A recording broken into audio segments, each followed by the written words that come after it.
Alors, bienvenue à tous. Je suis Marie Ozano, donc en charge du marketing et de la communication pour la France.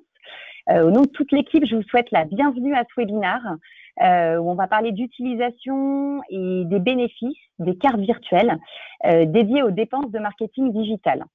Alors, avant de commencer, quelques petites précisions techniques. Aujourd'hui, donc, on utilise l'outil GoToWebinar. Donc, vous l'utilisez soit depuis votre ordinateur, si vous avez besoin de mobile, il vous suffit juste de télécharger l'application et de vous connecter avec les codes qui vous ont été envoyés par email. Si vous rencontrez un problème réseau dans l'invitation également, vous avez le numéro d'accès pour y accéder directement par audio. Aujourd'hui, donc, on a volontairement désactivé vos micros, mais vous avez un module questions donc dans lequel vous pouvez poser toutes vos questions. On va déjà vous dérouler toute la présentation, mais à la fin du webinaire, on prendra toutes vos questions. Il y aura une petite session questions-réponses. Et enfin, on vous a mis à disposition une fiche produit. Voilà, si vous souhaitez la télécharger pour plus d'informations sur les cartes virtuelles et pour certains éléments qu'on n'aurait pas évoqués aujourd'hui. Sur ce webinaire aujourd'hui, donc j'ai le plaisir d'accueillir Laetitia Leduf, responsable partenariat mobilité et procurement chez Airplus, et Olivier Pinon, donc responsable des produits à destination des entreprises chez Mastercard. Bienvenue à tous les deux et je vous laisse Laetitia et Olivier vous présenter brièvement. Bonjour à tous, merci Marie pour cette introduction. Donc je suis Laetitia Leduf, j'ai le plaisir d'animer notre réseau de partenaires mobilité et procurement pour Airplus sur le marché français. Et dans mes précédentes expériences commerciales, chez Airplus notamment, j'ai mené quelques campagnes marketing avec Marie et je voulais voir avec vous l'envers du décor, en tout cas la partie paiement de ces fameuses campagnes qu'on voit tous s'afficher aujourd'hui sur notre page LinkedIn et bien sûr sur d'autres canaux dont on parlera également. Et c'est la raison pour laquelle donc, je co-anime ce webinaire avec Olivier et Marie. Merci Laetitia, bonjour à tous. Je suis donc Olivier Pinon, je suis responsable des produits à destination des entreprises pour Mastercard. Donc ça recouvre les cartes corporate, les cartes logées, les cartes d'achat, mais aussi les cartes virtuelles, qui est un petit peu le sujet du jour. Et je collabore régulièrement avec l'équipe Airplus et je vous remercie de me recevoir aujourd'hui pour ce webinaire. Merci à tous les deux.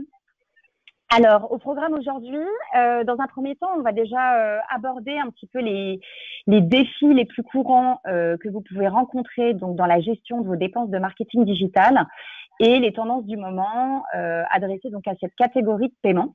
Ensuite, on adressera donc la partie paiement et comment faciliter donc la gestion de ces dépenses donc de marketing digital, dépenses LinkedIn, Google, Facebook.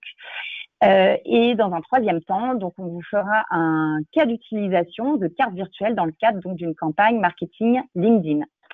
Pour cette première partie, je passe la parole donc à Olivier qui va vous développer un petit peu plus les défis et tendances donc liés aux dépenses de marketing digital. Merci Marie.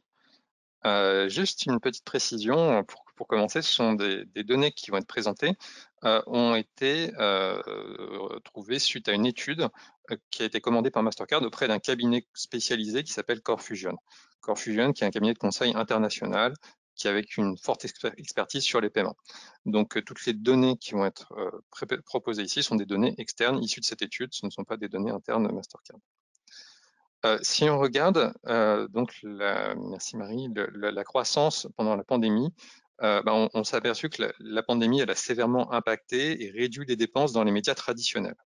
Les supports digitaux, ils s'en sont sortis beaucoup mieux, ils sont en croissance, ils ont un petit peu ralenti leur croissance, mais tout de même en croissance, contrairement aux médias traditionnels.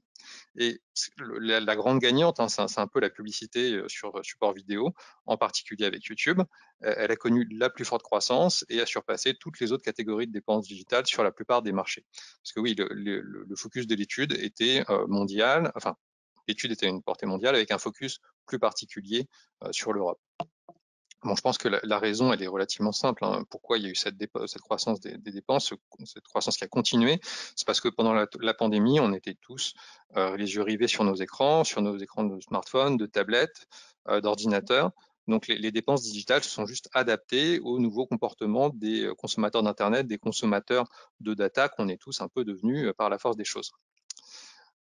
Si on regarde, alors combien de dépenses, de combien on est en train de parler? Donc c'est une industrie, en 2018, on estimait qu'au niveau mondial, il y avait 232 milliards d'euros de dépenses publicitaires annuelles. On estime qu'on passera à 338 milliards en 2022. Donc le taux de croissance annuel moyen est de 10% au niveau mondial. Si on regarde un peu plus spécifiquement l'Europe, il est d'environ 8%, donc taux de croissance un peu moins fort, et l'Europe qui va représenter environ 20% des dépenses mondiales sur le marché de la publicité. Alors, dans quel pays ont-elles lieu, ces dépenses? D'abord en Angleterre. L'Angleterre, c'est le plus gros marché, avec quasiment 32% des dépenses publicitaires. Et ce qui est très intéressant dans ce marché, qui est souvent à la pointe de ce type d'usage, c'est que 73% des dépenses publicitaires sont des dépenses digitales en Angleterre. Donc, grosse prédominance des dépenses de marketing digital. Après, sur le podium, on a la France et l'Allemagne, enfin l'Allemagne puis la France, avec le poids respectif des économies qui est reflété. Et au niveau européen, petite précision, c'est Google et Facebook qui vont capter une majorité des dépenses publicitaires digitales, et les deux, on estime, représentent aux alentours de 60% du marché. Donc un poids très fort des géants du numérique dans le secteur publicitaire digital. Alors, si on regarde plus précisément le type de dépenses, c'est ce slide-là. Vous avez tout d'abord les recherches. Les recherches, donc toutes les dépenses associées à l'achat de mots-clés, avec une forte domination de Google et Facebook en France sur ces dépenses-là. Display, ce sont les dépenses de bannières publicitaires. À noter que tout n'est pas digital dans les dépenses présentées ici. La télé, ça reste toujours un support important, notamment pour les grandes marques qui vont chercher à communiquer en masse parce que ce sont des produits de consommation courante. Et c'est courant de voir que 60 à 80% du budget publicitaire d'une entreprise passe sur des dépenses de télévision si on est sur des produits de consommation courante. Et donc les annonceurs, ils vont avoir recours aux agences pour faire leur publicité télé, les grandes agences, mais ces agences, elles vont faire des propositions multicanales. Et la diversité des formats présentés ici reflète la diversité de l'écosystème du marché de la publicité. On a quelques grandes agences médias et derrière, il y a énormément de prestataires qui vont être spécialisés sur un bout de la chaîne de valeur en proposant un format publicitaire ou une technologie particulière associée à un format publicitaire. Voilà, on est sur une industrie relativement fragmentée où chacun prend une partie de la chaîne de valeur. Donc il y a 6 grandes agences européennes, mais il y a aussi un grand nombre d'agences de petite et moyenne taille. En France, on estime qu'il y a environ 13 000 agences de petite et moyenne taille sur la publicité. Mais toute la publicité est loin de passer par une agence. On a une grande partie qui est ici payée directement auprès des plateformes ou par l'achat direct d'espace. Et ce sont ces types de dépenses qui pourraient être intéressants d'encarter, on aime bien ce vocabulaire-là, d'encarter. Il y a un certain nombre de bénéfices, c'est l'objet de notre webinaire de ce jour. Et je vais laisser la parole à Marie pour nous parler un peu plus en détail de ces grandes plateformes. Merci Olivier. Alors, il y a effectivement deux spécificités qui sont bien propres à la catégorie de dépenses donc de marketing digital.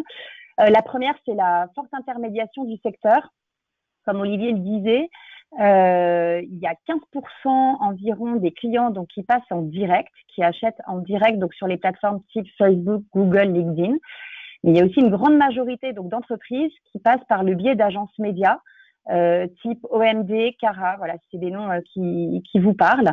Ceci est dû en grande majorité par l'importance d'un certain format de publicité en ligne qui s'appelle les achats en programmatique, qui sont des publicités en ligne que vous avez déjà vues, qui sont généralement relativement automatisées, qui passent par des plateformes à d'exchange où en fait le client, l'annonceur, un média en particulier, un support, une audience, etc. Et la particularité donc de ces achats programmatiques, c'est que c'est particulièrement complexe et technique. Et donc, la plupart du temps, les entreprises ont donc recours à des agences médias pour les épauler sur ces publicités spécifiques. En France, ces achats donc médias programmatiques représentent 65% des investissements en publicité digitale. Donc, c'est une partie quand même non négligeable. Et il y a un troisième cas où effectivement l'entreprise à la fois veut gérer directement ses achats de publicité en ligne, donc en direct sur les plateformes, mais a aussi recours à une agence média, donc pour une autre partie des investissements médias. On voulait justement vous demander à travers un premier sondage, vous donc au sein de l'audience, est-ce que vous payez directement donc ce type de dépenses ou est-ce que vous avez recours à une agence média justement, ou est-ce que vous faites les deux, vous payez directement et vous avez également une agence média, ou vous ne savez pas forcément comment votre département marketing gère ce type d'investissement. Du coup, vous pouvez voter en ligne. Je vous laisse quelques petites secondes pour répondre et puis après, on va pouvoir afficher les résultats en ligne.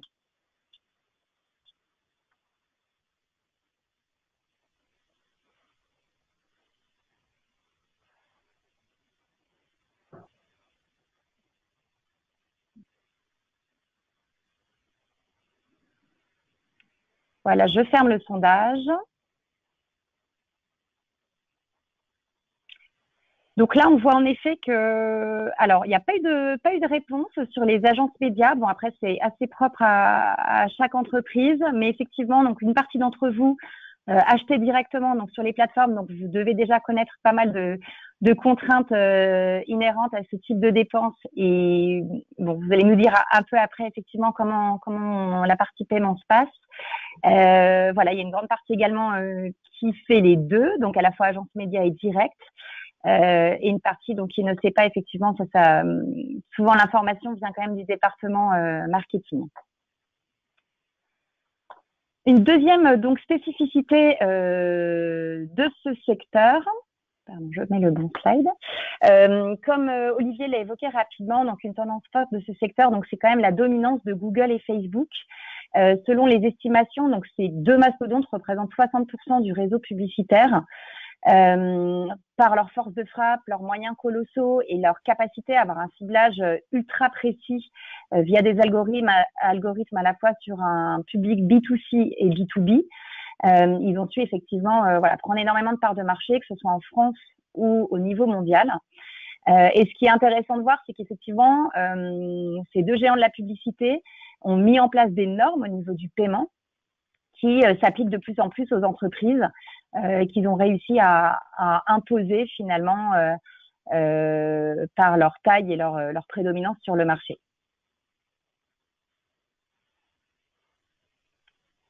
Donc tout ceci, tous les éléments qu'on a pu vous présenter donc avec Olivier, j'espère vous permettre de comprendre pourquoi ça peut être si complexe en fait au quotidien, à la fois pour les services achats, pour les services financiers, pour les services marketing aussi au quotidien, pour suivre, contrôler et garder la visibilité de ce type de dépenses.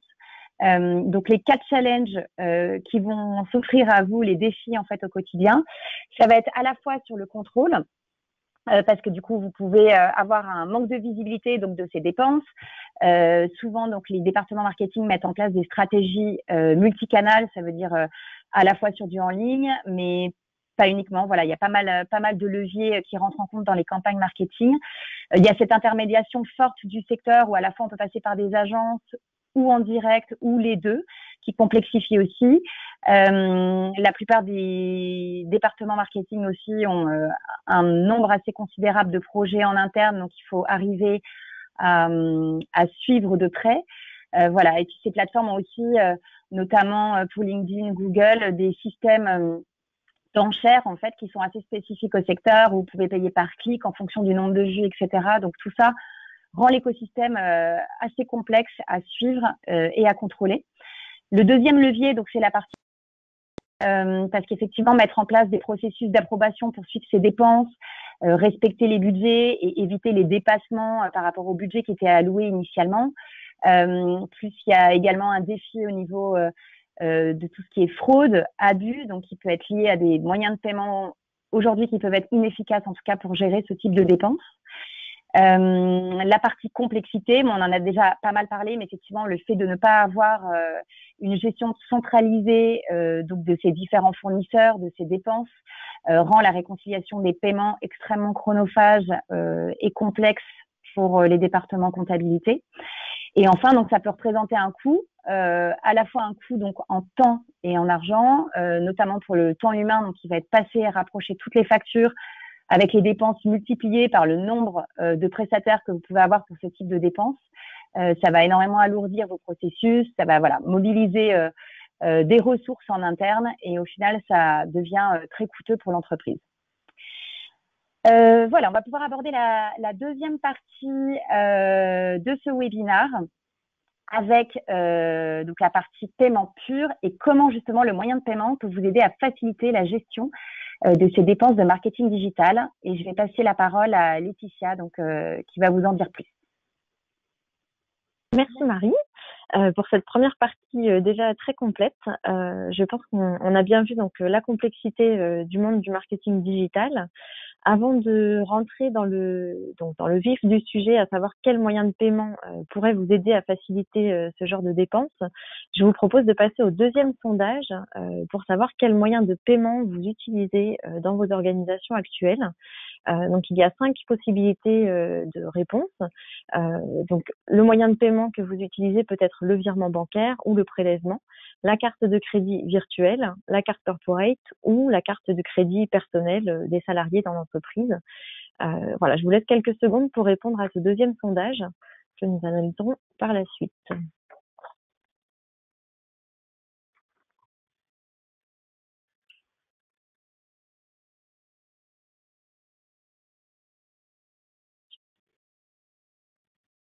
Alors, je vois les résultats s'afficher. Donc, ce que l'on voit donc actuellement sur les réponses reçues, le virement bancaire est encore largement utilisé dans vos organisations. Le prélèvement également, donc la carte corporate et les cartes de crédit personnel, donc les moyens de paiement qu'on peut considérer un peu comme dits traditionnels, que nous utilisons au quotidien depuis longtemps. Et alors, je suis agréablement surprise de voir la carte de crédit virtuelle utilisée à 29% dans vos organisations. Ça colle aussi avec les tendances, ce qu'on peut voir depuis 2020 et notamment avec l'arrivée de la pandémie du Covid. Les cartes de crédit virtuelles sont de plus en plus plébiscitées sur le marché pour payer les achats frais généraux B2B. Donc, par contre, le point important, donc on voit que sur ce sondage, le paiement traditionnel, c'est vraiment donc dans les grandes lignes le mode de paiement qui ressort le plus. Ce que l'on peut voir aujourd'hui, c'est que le paiement traditionnel n'est plus forcément le plus adapté pour payer ces dépenses de marketing digital. Aujourd'hui, on a des moyens de paiement plus récents, donc comme la carte virtuelle, aussi appelée e-carte bleue par certaines banques, qui bénéficient des avancées de la technologie et qui s'adaptent aux enjeux actuels. Par rapport au paiement traditionnel, en fait, ce que l'on remarque aujourd'hui, c'est qu'il y a plusieurs inconvénients. Quand on multiplie ces différents moyens de paiement dans son organisation, on se retrouve à gérer différents relevés bancaires de différents formats qui proviennent de différentes sources, canaux. On a également des factures qui arrivent en parallèle. Dans ce contexte, on s'en doute, la réconciliation entre les commandes passées et les factures reçues est fastidieuse et très manuelle. On a également une notion de perte de contrôle quand on démultiplie ces solutions de paiement. Finalement, en fait, on se retrouve à communiquer de manière régulière ses coordonnées bancaires. On peut même enregistrer son numéro de carte bancaire pour des paiements d'abonnement qu'on oublie par la suite de résilier. Avec des moyens de paiement plus récents comme la carte virtuelle, on n'a plus besoin de transmettre ses coordonnées bancaires. C'est valable à la fois pour les acheteurs mais aussi pour les fournisseurs qui eux aussi peuvent être frileux à l'idée de communiquer ce genre de données.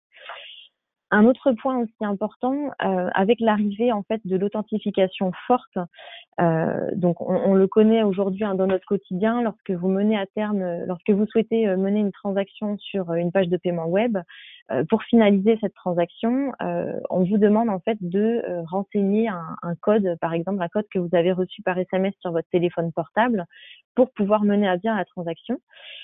Donc cette authentification forte a pour objectif, donc est arrivée sur le marché européen le 13 janvier 2018 et a vraiment pour objectif de sécuriser les transactions, de renforcer en fait de renforcer la sécurité des transactions et bien entendu donc d'éradiquer la fraude en ligne parce que forcément l'augmentation des achats e-commerce a fait en sorte que les fraudes explosent sur le web.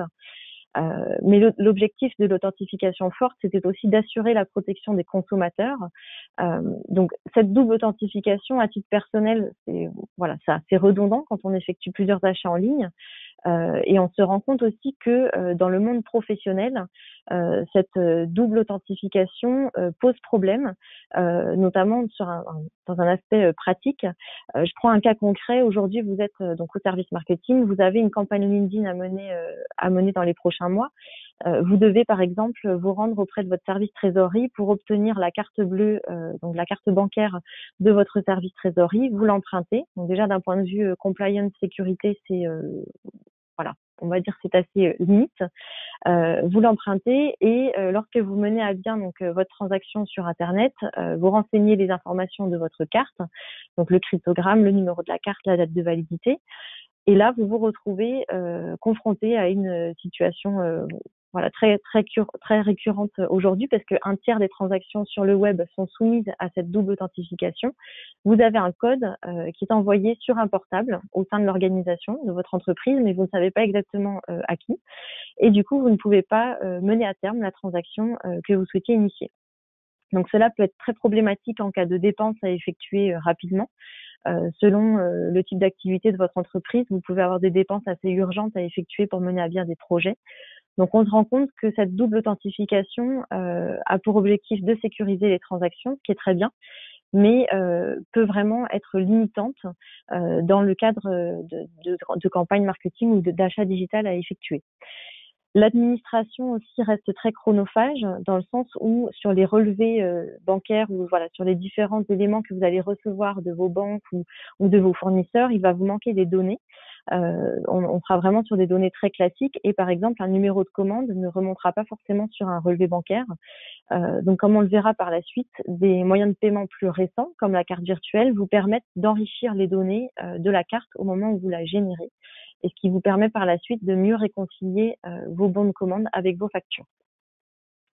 Un autre point, donc sur le slide suivant, on le voit, un autre point qui vient vraiment contre les moyens de paiement traditionnels, c'est l'hégémonie des GAFA, donc Google, Apple, Facebook, Amazon, on parle même de GAFAM maintenant quand on rajoute le M de Microsoft. Cette hégémonie est incontestable et en fait ces géants du web dominent donc le marché numérique et en viennent même à imposer leurs conditions en termes de paiement. Donc on le voit ici sur les pages des conditions paiement de Facebook ou de Google. Les paiements requis, donc les moyens de paiement requis sont vraiment les cartes de crédit ou les cartes de crédit virtuelles à usage unique. Donc, il devient vraiment impératif pour les sociétés de s'équiper de solutions récentes au risque de mettre en péril leur stratégie marketing. Dans le cadre de notre webinaire, c'est ce qu'on aborde aujourd'hui. Un autre point important, c'est le besoin de centralisation qui est de plus en plus fort car Marie et Olivier l'ont bien précisé, l'intermédiation est omniprésente dans le marketing digital. On a plusieurs types de dépenses à suivre, donc display, recherche, annonces, les formats audio, les podcasts, etc. Et ce contrôle des dépenses passe par une centralisation maximale de celle-ci. Lorsqu'on sélectionne une solution de paiement, il est aussi important de considérer le réseau d'acceptation adossé. Donc, en l'occurrence, ici, sur nos cartes virtuelles, nous sommes adossés au réseau Mastercard et de regarder donc bien sûr le taux de couverture parce que plus vous pourrez utiliser votre moyen de paiement sur vos achats B2B, achats très généraux, mieux vous pourrez gérer vos dépenses et les piloter par la suite. Donc, ce qu'on constate, c'est que les moyens de paiement traditionnels ont des limites. On a des limitations sur ces produits. Et des moyens de paiement plus récents, comme les cartes virtuelles, vont vous apporter cette centralisation des informations dont vous avez besoin. La carte virtuelle, c'est bien plus qu'un moyen de paiement, et on va le voir, c'est une solution unique, tout en un, pour gérer les dépenses des équipes. Un point important, c'est aussi une solution très pratique aujourd'hui pour piloter les dépenses des équipes, qu'elles soient sur place au bureau en télétravail ou encore en déplacement, parce que depuis la pandémie, de nouvelles formes de façon d'être présent au bureau, en tout cas de travailler pour son entreprise, de nouvelles formes ont émergé. Et bien entendu, les cartes virtuelles vous permettent aussi d'obtenir des données enrichies qui vont vous aider à la réconciliation de vos données. Donc, on a parlé plusieurs fois de cartes virtuelles. Donc, sur le slide suivant, on va vraiment vous présenter qu'est-ce que la carte virtuelle. Donc, la carte virtuelle, c'est une carte de paiement, pour résumer. Alors, virtuelle, certes, mais pas très éloignée des cartes bancaires que nous connaissons tous. Pour cause, on y retrouve 3 critères, donc le numéro de carte. Donc, ici, sur notre carte virtuelle, nous sommes sur un numéro Mastercard à 7 chiffres. On va aussi retrouver une date d'expiration et un code CVV ou CVC, donc le fameux Card Verification Code, les fameux 3 chiffres qu'on retrouve au dos d'une carte bancaire. Donc la carte virtuelle est une véritable carte de paiement, mais sans support physique. La différence, c'est vraiment que le numéro qu'on va créer est éphémère, à usage unique et est généré en temps réel. On parle aussi donc de cartes virtuelles au sens large, mais il faut savoir qu'il en existe 2 types. Les cartes virtuelles à usage unique pour des paiements ponctuels. Donc, dans notre cadre ici, dans le cadre du webinaire, on parle de dépenses marketing digital. Ça pourrait être pour payer la mise en œuvre d'une vidéo, par exemple, le montage d'une vidéo pour YouTube. Et on a également des cartes virtuelles à usage multiple, des cartes qui peuvent être utilisées pour effectuer plusieurs paiements auprès d'un même fournisseur. Si on fait le lien encore avec le marketing digital, ça pourrait être pour payer des abonnements à des licences Sales Navigator ou des campagnes de plusieurs mois sur LinkedIn. Dans tous les cas, peu importe la solution carte virtuelle, les deux sont conformes aux règles d'authentification fortes dont on parlait tout à l'heure. Ce que je vous propose maintenant dans cette 3e partie, c'est de voir plus en détail comment est-ce qu'on peut utiliser une carte virtuelle. Donc pour mener à bien une campagne sur LinkedIn, on a pris cet exemple en fait très concret qui est parlant pour tous parce qu'on voit tous aujourd'hui sur LinkedIn des campagnes défiler. Donc, dans notre exemple, on a voulu prendre une campagne d'une durée de 4 mois qui commencerait aujourd'hui et qui se terminerait le 7 avril. Pour ces 4 mois de campagne, nous avons un budget maximum de 10 000 euros. Donc, nous allons créer ici une carte virtuelle à usage multiple car nous allons payer LinkedIn plusieurs fois. Donc, un seul et même fournisseur, mais payé plusieurs fois. Donc tout d'abord, la première étape pour planifier les paiements de cette campagne, ça va d'abord être de générer cette carte virtuelle multi-use, donc à usage multiple, en vous connectant sur le portail R+. Vous sélectionnez votre compte. Donc ici, dans notre exemple, on est sur l'entité Alpha. Et vous le voyez, donc on a sélectionné la carte qui est dédiée à l'Office Management, la carte multi-use. Le plafond actuellement disponible est de 10 000 euros. C'est le plafond disponible et c'est également le budget que nous allons allouer à cette campagne. Et donc, il vous suffit de cliquer sur le petit encadré « Créer une carte virtuelle ». Et à partir de là, la configuration de votre carte va commencer. Donc, vous avez la possibilité d'insérer les informations qui sont stratégiques, importantes pour votre entreprise. Donc, notamment de renseigner le nom de la carte. Vous pouvez très bien lui attribuer un nom. Donc, ici, on est sur une carte d'achat LinkedIn. Également spécifier des données analytiques, donc comme le centre de coût ou le matricule dans notre exemple. Mais pour information, vous pouvez renseigner jusqu'à 10 données analytiques propres à votre organisation. Donc ces données analytiques, en fait, donc on va prendre l'exemple, centre de coût, code département, code service, code projet, numéro de commande, qui est souvent la clé de réconciliation dans le cas d'achat B2B. Toutes ces informations remonteront sur le relevé de facturation R+, que vous recevrez périodiquement, donc toutes les semaines, tous les 10 jours, toutes les 2 semaines ou tous les mois. Et ces différents champs qu'on vous laisse insérer à la génération de votre carte virtuelle sont totalement paramétrables, donc renommables, variables. Ça peut être des champs variables, des champs fixes, alphanumériques, numériques. Et pour les clients qui sont fidèles à R+, depuis longtemps, jusqu'il y a peu, on avait des champs de 17 caractères et désormais on peut renseigner 30 caractères dans chacun de ces champs. Donc voilà, ce qui nous permet vraiment de personnaliser au maximum la carte virtuelle que vous allez générer. Et c'est un avantage indéniable si l'on reparle des moyens de paiement traditionnels par rapport à une carte bancaire classique. Seule la carte virtuelle permet d'enrichir à 100% vos données. Une fois qu'on a configuré la carte, on peut également la paramétrer en ajoutant d'autres informations, donc comme le nom du commerçant auprès duquel vous allez, qui va pouvoir en fait débiter cette carte virtuelle. Donc en l'occurrence LinkedIn ici. Vous pouvez également préciser donc la validité de la carte. Donc ici on est sur une campagne de 4 mois, donc le 7 avril la carte ne pourra plus être utilisée. Et par mesure de sécurité toujours, vous pouvez renseigner la devise et également le plafond. Donc le plafond 10 000 euros dans notre campagne. En fait, toutes ces informations vont vous permettre de sécuriser au maximum la carte, qu'il est déjà en tant que telle, vu qu'on est sur un numéro de carte à usage unique, voilà, avec une périodicité éphémère. Mais voilà, ces informations complémentaires vont vraiment vous permettre de sécuriser davantage ce moyen de paiement. Et on le verra par la suite, ça a un impact fort sur les relevés que vous recevez par la suite aussi. La dernière étape, c'est donc avant de finaliser la création de votre carte, c'est vraiment de vérifier les détails, les informations que vous avez renseignées. Donc, lorsque vous confirmez, vous arrivez à la génération de votre carte. Donc, votre carte est prête à être utilisée. Et comme vous le voyez là, en fait, on a le visuel d'une carte bancaire qui s'affiche, même si nous n'avons pas de support physique. Hein, c'est vraiment pour que le client puisse visualiser voilà, la carte virtuelle générée. Donc, on voit le numéro de carte Mastercard à 16 chiffres qui apparaît. Donc, ce numéro à usage unique, la date de validité et le fameux cryptogramme, donc à 3 chiffres. Vous avez également la possibilité de télécharger le PDF, donc avec toutes ces informations, donc le visuel de la carte recto verso. Vous pouvez très bien le télécharger et le conserver également chez vous. Lorsqu'on a obtenu notre carte, on va se rendre donc sur LinkedIn, dans notre compte entreprise LinkedIn, sur l'onglet centre de facturation pour venir gérer donc les différentes cartes bancaires que nous avons.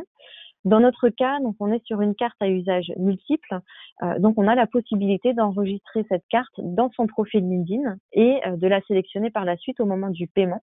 Voilà, ce qui évite d'avoir à ressaisir les informations à chaque fois. Voilà, chez Mastercard, on appelle cette particularité donc ce produit Card on File.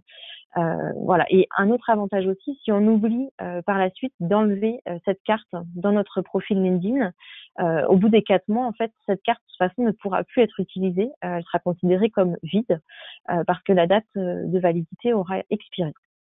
Donc ça, c'est un avantage aussi quand on a plusieurs abonnements à gérer. C'est un souci en moins. Alors, on parlait ici donc des cartes à usage multiple. Hein. Si on avait été sur une carte à usage unique, vous auriez tout simplement renseigné les détails de votre carte virtuelle obtenue sur la page qui s'affiche ici, donc le mode de règlement, en renseignant votre numéro de carte bancaire, date d'expiration et le code de sécurité, comme avec une carte bancaire classique. Donc notre campagne sur LinkedIn est désormais programmée, donc elle a commencé. On va partir maintenant sur donc on va regarder un peu ce qu'on peut offrir chez R+, côté reporting et notamment réconciliation. Sous l'onglet relevés, toujours dans le portail R+, vous trouverez tous vos relevés de compte et de carte. Vous avez la possibilité de faire des recherches sur des dates ou voilà par rapport à des noms de relevés ou des campagnes. Tout à l'heure, on avait mis carte achat LinkedIn. Donc vous pouvez, à partir du moteur de recherche, retrouver toutes les transactions liées à cette campagne. Et les relevés de facturation qu'on vous met à disposition peuvent être téléchargés au format PDF, mais bien sûr sont disponibles dans d'autres formats électroniques. Voilà, donc du CSV, XML. On a la possibilité aussi de faire des connexions SFTP. Donc voilà, tout ça est vraiment personnalisable en fonction de votre entreprise, de votre organisation et des outils que vous avez chez vous. L'exemple de relevé de facturation que vous voyez ici, donc on voit que le relevé ici, on est sur une fréquence d'envoi mensuel. Donc vous avez reçu votre relevé donc avec une date d'émission au 31 décembre 2021. Et vous voyez notre campagne LinkedIn s'afficher, donc qui a commencé le 7 décembre, avec tous les champs analytiques que vous avez renseignés tout à l'heure. Le département, donc le département marketing, le code commande, le centre de coût, voilà, différentes informations qui sont très utiles pour votre département financier et comptable. Et on le voit, alors on a un petit bug technique, on s'excuse, on le voit sur le relevé à date, on a déjà dépensé plus de 6 000 € pour cette campagne et on avait budgétisé 10 000 €. Donc, c'est aussi intéressant de se poser sur le relevé qu'on reçoit et de voir si les 10 000 € budgétisés sont finalement suffisants. Comment orienter la campagne sur les 3 prochains mois qui suivent, voilà, d'effectuer les ajustements nécessaires. Donc, ça permet aussi de prendre un peu de recul et de visualiser tout simplement la stratégie marketing si on doit l'adapter, la réajuster. Un autre point important sur le portail R+, vous pouvez sous l'onglet cartes, trouver donc toutes les cartes que vous avez créées et bloquer les cartes en quelques clics seulement si vous avez donc un litige par exemple ou une suspicion de fraude. Pour information, on a déjà par défaut sur le produit carte virtuelle procurement, donc qui nous intéresse aujourd'hui, bloqué par défaut donc certains marchands qui sont considérés comme à haut risque. Je vais prendre par exemple les sites de paris en ligne ou de transfert d'argent, Western Union ou autres. Voilà, ces sites peuvent être bloqués par défaut par R+. Après, bien entendu, si pour vous ces sites ne sont pas considérés comme à haut risque, on a la possibilité de les débloquer manuellement. Voilà, donc ça c'est un élément important dont on peut discuter au moment de la création de vos cartes, de votre compte chez R+. Ici, donc, on a pris un cas de paiement récurrent pour ce webinaire, mais sachez que pour la carte virtuelle à usage unique, le portail est également le même. Donc, tout ce qu'on a vu, les différents screenshots du portail R+, sont identiques et le process de génération de la carte l'est aussi. Voilà ce qu'on peut dire sur la carte virtuelle R+, la façon dont ça s'opère chez nous. Et d'une manière plus générale sur les solutions de paiement virtuelles, ce qu'on constate, c'est vraiment que les différentes cartes virtuelles proposées aujourd'hui apportent du contrôle, de la visibilité et un certain niveau d'automatisation aux équipes finance, mais sans jamais rogner sur la sécurité et le besoin de contrôle des achats. La sécurité, c'est vraiment un élément important qui a été fortement mentionné lors de notre panel mené en 2021, donc lors de notre étude menée en 2021 sur notre panel client R+. Les cartes virtuelles sont vraiment une bonne solution et l'une des meilleures actuellement sur le marché pour pallier au risque de fraude sur Internet.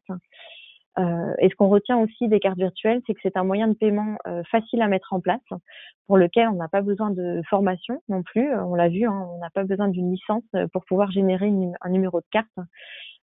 Et un point également très important qui est très plébiscité par les acheteurs, c'est le différé de paiement.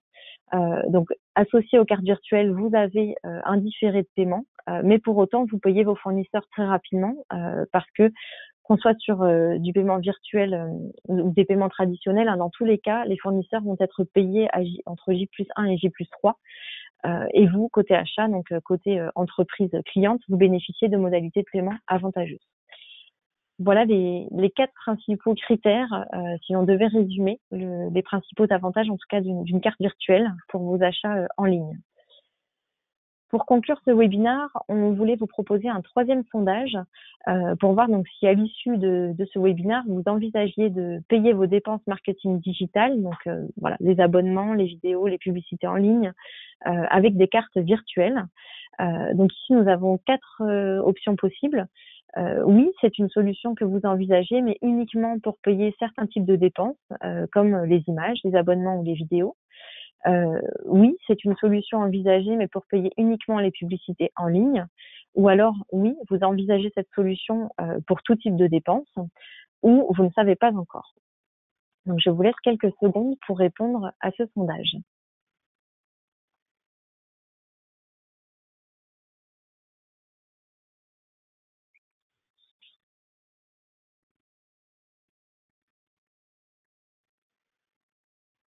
Donc, on voit les réponses s'afficher. Alors, a priori, on a convaincu la moitié de l'audience, dans le sens où vous seriez prêt à 50% à payer vos dépenses, donc voilà, toutes confondues, toutes les dépenses marketing digital avec des cartes virtuelles. Et 50% se posent encore quelques questions. Donc, justement, c'est l'occasion. Nous avons quelques minutes devant nous pour répondre à ces questions si vous en avez. Donc, n'hésitez surtout pas à nous les poser dans votre module questions qui s'affiche sur le webinaire. Merci Laetitia. Alors en effet, on a reçu quelques premières questions. N'hésitez pas à en poser au fur et à mesure. On va démarrer juste avec les questions qu'on a reçues pendant la présentation.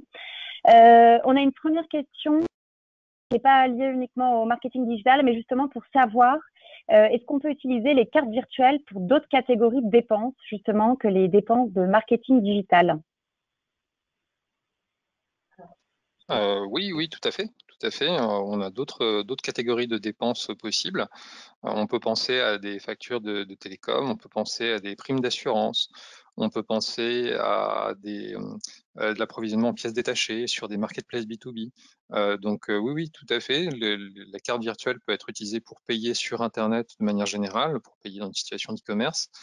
Et il y a en ce moment une augmentation des cas d'usage B2B dans lesquels la carte virtuelle est particulièrement un moyen de paiement approprié. Et on retrouve de plus en plus les plateformes de type Amazon ou Cdiscount qui sortent des versions Amazon Business, Cdiscount Pro, et on retrouve des expériences de paiement qu'on a dans l'univers particulier. Donc oui, la carte virtuelle peut être utilisée dans un contexte plus élargi que le marketing digital, même si le marketing digital est une dépense particulièrement appropriée la carte virtuelle est particulièrement appropriée au marketing digital. Alors, je rajouterais juste également, parce que historiquement, on va dire, notre cœur de métier, c'est vraiment le business travel. Les cartes virtuelles sont aussi utilisées pour payer des centrales hôtelières, par exemple. Voilà, donc dans le travel, on a aussi de plus en plus de cartes virtuelles générées pour payer ce type de dépenses. Super, merci, c'est clair. Une autre question donc spécifique à la carte virtuelle R+, et notamment la carte virtuelle à usage multiple. Est-ce qu'elle dispose d'une limite de plafond? Laetitia, je te laisse répondre. Oui. Alors en fait, il n'y a donc on n'a pas de plafond à proprement parler donc sur les cartes virtuelles. Vous avez par exemple défini 10 000 € de budget, donc ces 10 000 € sont disponibles sur votre carte, donc c'est le plafond que vous mettez vous-même. Après, juste pour information, sur des cartes virtuelles, on a défini un plafond de 50 000 € donc par transaction maximum, par sécurité. Donc voilà, c'est 50 000 €. Alors on se rend compte, aujourd'hui les cartes virtuelles sont surtout utilisées pour payer des fournisseurs récurrents, mais pour des montants ou ponctuels, mais pour des montants peu stratégiques. Donc les cartes virtuelles avec cette limitation de 50 000 € par transaction, ça suffit largement aux besoins de nos clients actuellement. Super. Une autre question, est-ce que sur la plateforme donc R+, dont on a eu la démo, est-ce qu'on peut bloquer des marchands en particulier? Alors, comme je le disais tout à l'heure, en fait, sur les cartes virtuelles procurement que nous venons de voir ici, on a déjà certains marchands qui sont bloqués par défaut, car considérés à haut risque. En fait, c'est notre équipe fraude va juste regarder le type de marchand, le pays du marchand également, pour analyser ces différents marchands et les catégoriser comme sur une whitelist ou une blacklist, si je peux prendre cette expression. Donc le client ne peut pas lui-même bloquer sur cette carte procurement, ne peut pas lui-même bloquer des marchands parce que par mesure de sécurité, nous en avons déjà bloqué nous. Après, bien entendu, c'est une discussion qu'on peut avoir avec nos clients. Voilà. En tout cas, aujourd'hui, c'est ce qu'on regarde, c'est ce qu'on peut voir aujourd'hui sur notre panel de clients existants. R+ débloque plutôt des marchands, qui ne sont pas considérés comme à haut risque par nos clients, et on est plutôt amené à débloquer des marchands qu'à en bloquer. Merci Laetitia. On a une question aussi concernant donc les champs de données analytiques pour les cartes virtuelles procurement. Tu en as cité quelques-uns tout à l'heure. Est-ce que tu peux nous en dire plus? Oui, alors effectivement, ce que j'indiquais, c'est qu'on peut paramétrer, donc remonter jusqu'à 10 champs analytiques. Donc ces champs sont vraiment personnalisables en fonction de votre organisation. Donc je peux en citer à titre d'exemple le centre de coût, le numéro de commande qui est très fortement utilisé en tout cas par les entreprises comme clé de réconciliation. On peut aussi avoir le code service, un code projet, le matricule de la personne ayant initié la transaction. Voilà, c'est différents champs en fait qui vont répondre aux besoins de votre organisation, qui peuvent être paramétrés. Super. Et enfin, donc on a une dernière question sur la validité de la carte. Donc, quelle est la validité d'une carte virtuelle à usage multiple? Alors, par défaut, les cartes virtuelles que nous avons donc, ont une date d'expiration de 12 mois. Sur la carte virtuelle à usage multiple, la date d'expiration est de 6 mois. Voilà, donc en l'occurrence, c'est ce qui semblait le plus adapté par rapport aux réponses de nos différents clients lorsqu'on a mis en place ce produit. Ce sera peut-être amené à évoluer à terme, mais en tout cas, 6 mois pour des cartes à usage multiple, cela semblait le délai le plus adapté. Super. Bon, on n'a plus de questions pour le moment. Je vous propose de clôturer ce webinaire. Donc, merci encore une fois, Laetitia et Olivier, voilà, d'avoir partagé toute votre expertise sur les moyens de dépenses de marketing digital. Vous recevrez donc par email la présentation de ce webinaire ainsi que le replay que vous pouvez partager auprès de vos collègues. Si vous souhaitez plus d'informations, n'hésitez pas à nous contacter. Vous avez nos contacts sur ce slide, mais également voilà, par email. On va vous afficher une enquête de satisfaction une fois ce webinaire clôturé. N'hésitez pas à nous faire part de vos avis, de vos suggestions, voilà, pour toujours améliorer plus nos contenus et vous proposer surtout des contenus ciblés lors des prochains webinaires. Merci beaucoup. Et ben, on vous souhaite une bonne fin de journée et à très bientôt. Merci. Au revoir. Merci. Au revoir. Merci à vous. Bonne journée, au revoir.